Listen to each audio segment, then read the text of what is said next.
Hello everybody. Today I'd like to share with you about RDNT Capital. Now RDNT is currently the top 10 protocol on the Arbitrum chain, number 6 at close to $54 million in TVL. And they have achieved this in a very short time and gather a lot of attention from yield farmers and degen farmers. Calculator Guy also covered them in his video. Now this is very impressive and the yields are still pretty crazy, with locking APR at 800% and pool 2 at 542%. Now before I get started, just want to highlight a few notes. So number one, there are a few tweets going around sharing concern on RDNT, like the contracts are not audited, they are not KYC, no time lock and association with Sifu, and there was also LP snipers at the start.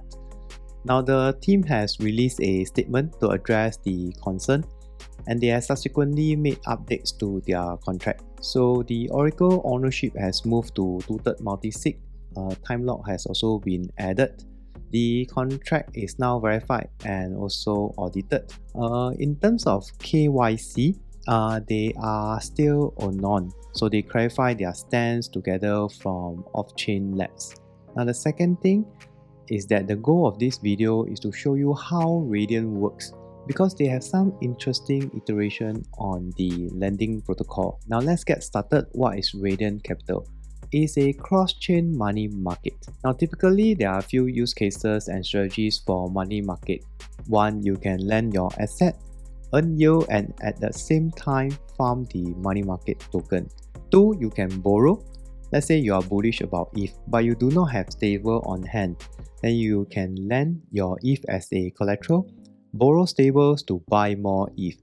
This way you can avoid selling your ETH and increase your leverage. However, remember that leverage is a two-edged sword. Now the third thing is what farmers like to do. They like to do looping, so they can use their stables to farm more tokens. Now we'll look into that in details. Now let's take a look on RDNT.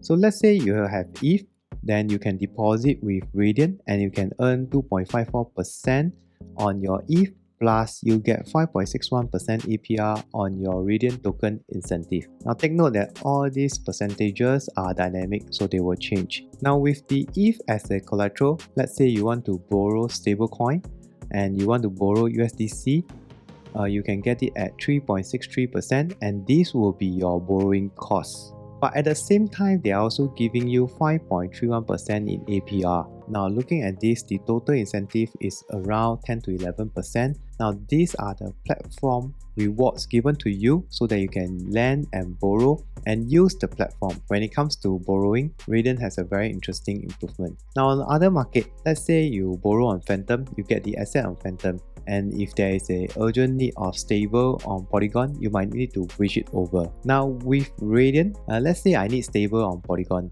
I can borrow on Arbitrum and bridge it over to Polygon. Now this is cross-chain borrowing, which makes RDNT unique, and this is done via the Stargate. Now third thing is looping, where users use stablecoin to farm platform token. Previously it used to be a manual process. So for example, using USDC, I will deposit 100, borrow 80, take that 80, deposit again and borrow again. Now loop it a few times, and this way I can be earning more yield. Now RDNT has made it one click. Using DAI as an example, putting the leverage at 4, you can think of it as looping it 4 times. Now the net APR is the borrowing cost. Now you also have the reward APR at around 41.5%. This gives you a net APY of 32.88%. Now again, to take note that you need to consider the price of RDNT. Now moving to incentive, all the yields you are earning from lending, borrowing, and even LP are vested for 28 days. You can of course break the vesting, but you will only get 50% of your rewards. The rest of the rewards goes to the RDNT token lockers. Now you might find this familiar because it sounds like Giest Finance on FTM, and it is. The base code forms the foundation is actually from Giest Finance. Now if you choose to lock your tokens, you can actually get both platform and penalty fees, but you cannot unstake anytime. The APR now is around 800%, but take note that this is also dynamic and will change. Now these will earn you platform fees and penalty fees, and the platform fees are given in a variety of assets, like inclusive of the stablecoins and also ETH and WBTC, and these platform fees are driven from borrowing costs from the users. And if you are into providing liquidity, the APR right now is about 542%, but do take note on the risk on impermanent loss. The APR is high because 20% of the Radiant tokens emission are actually allocated to Pool 2 rewards. Finally, let's take a look at the tokenomics.